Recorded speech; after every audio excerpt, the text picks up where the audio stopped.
कामकाज नसून जर मंत्री गैरहजर राहत असतील अध्यक्ष महोदय, सभागृह कसं चालवायचं?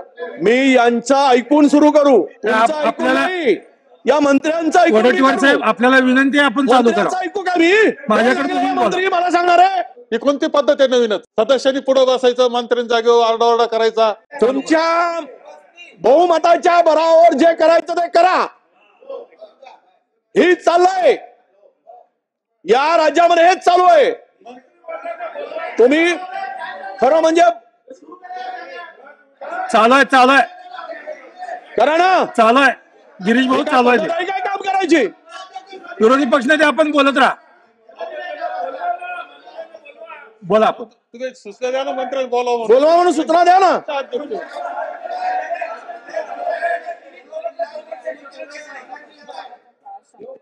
मी मंत्री येणार आहेत, तोपर्यंत चालू करा. विखे पाटील साहेब वरच्या सभागृहात आहेत, त्यांचा प्रश्नोत्तर तास संपल्यानंतर ते येणार आहेत.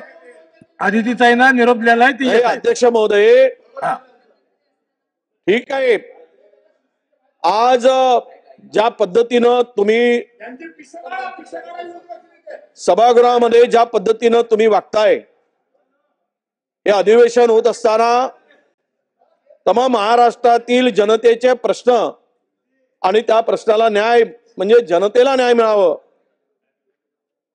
अशी आमची अध्यक्ष महोदय इथे येणाऱ्या प्रत्येकांची इच्छा असते. अध्यक्ष महोदय, मी आता माहिती घेतली अध्यक्ष महोदय, किती खोटं बोलावं आणि रेटून बोलावं.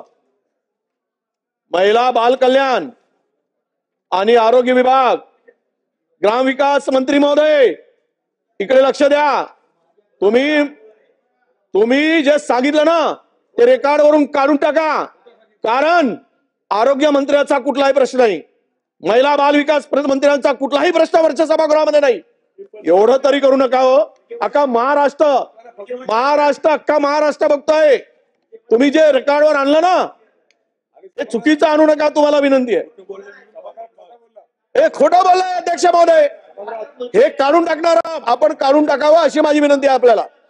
मी तुमच्याकडे माहिती देतोय, जर असेल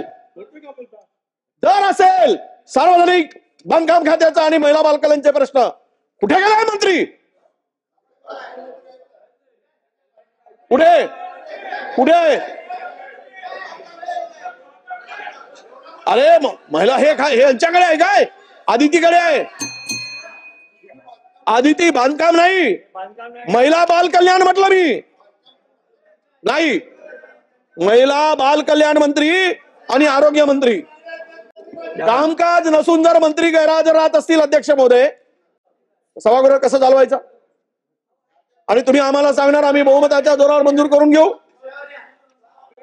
हे बघा, तुम्ही मला सांगू शकत नाही,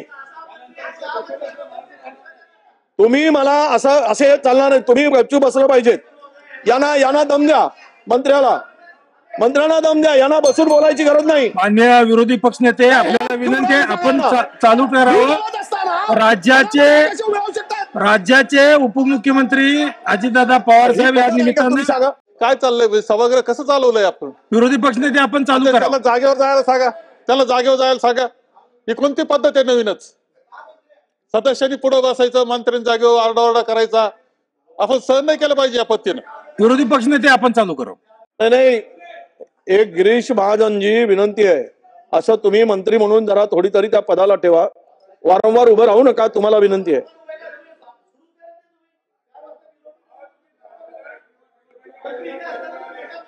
आता मी यांचा ऐकून सुरू करू, तुमचं ऐकून नाही, या मंत्र्यांचा साहेब आपल्याला विनंती आहे आपण चालू करा. ऐकू का मी?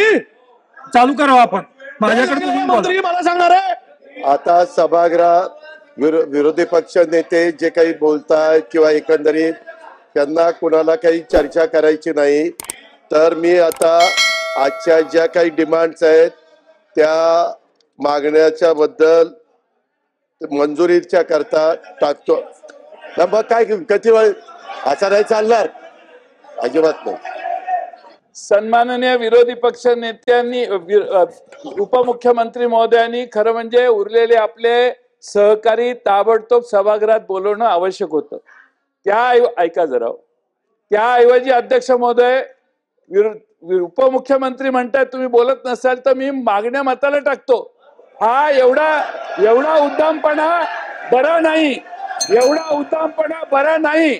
अध्यक्ष महोदय, मंत्री महोदय हजर राहावेत, ही मागणी आमची सगळ्यांची आहे.